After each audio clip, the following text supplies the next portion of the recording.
political process, in my view, has been challenged over the course of the last 2 years by those who wish to turn the clock back. And I think, particularly in light of the fact that there are upcoming Westminster and Assembly elections, it is very, very important that parties that are progressive and pro-agreement are being seen to work together. And in the context, for example, of the upcoming Westminster elections, I believe it's incumbent upon parties who are progressive and pro-agreement to maximise the potential for electable progressive and pro-agreement candidates to be elected. And that's why today I am effectively calling on the SDLP to recognise that, and for them to not put forward candidates in constituencies like Fermanagh, South Tyrone, Upper Bann and of course North Belfast.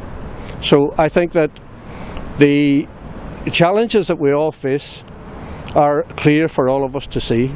There is an anti-agreement axis out there. It is led by the extremes of loyalism and is supported by some within unionism. And I think there's a huge responsibility on all of us in the time ahead to present for the electorate the opportunity to effectively vote for candidates who are progressive and who are pro-agreement. And of course we are prepared to reciprocate also in the event that the SDLP are prepared to do that.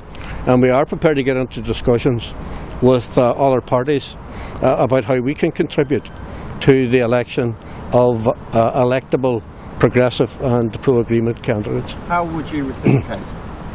Well, I think that's a matter for discussion between ourselves and other parties, but it won't take any great leap of imagination by very seasoned political correspondents or indeed other political parties to work out who would be involved in those discussions.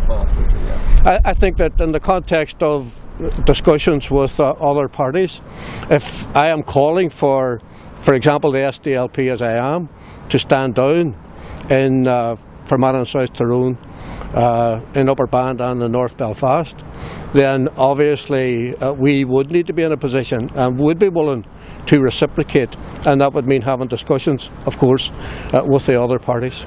Well, I wouldn't describe it as an electoral pact.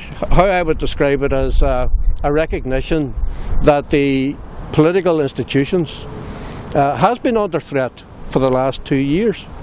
And I'm not going to chart out the history of all that happened over the course of the last 2 years, but I think everybody in society recognises that there has been a deterioration in the situation over the course of the last 2 years as a result of the emergence of an anti-agreement axis.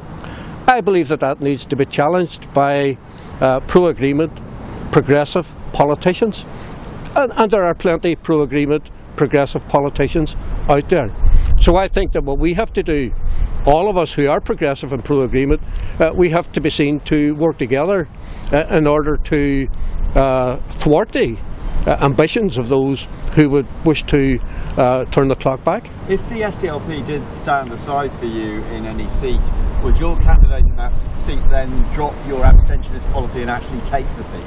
Well, I think our position is very, very clear on the issue of abstentionism, and there's no point in us going over that ground again, except to say that it has not been in any way an inhibiting factor for people in constituencies where we have been very successful in elections over the course of recent times. But you want them to stand aside for somebody who won't vote in the House of Commons on welfare reform or all those other issues? Well, what I'm asking them to do is to recognise that for them to participate in the election runs a risk of electable, progressive, pro-agreement politicians not being elected at the expense of electing someone who is in the camp of the anti-agreement axis, which has been visible to everybody over the course of the last 2 years.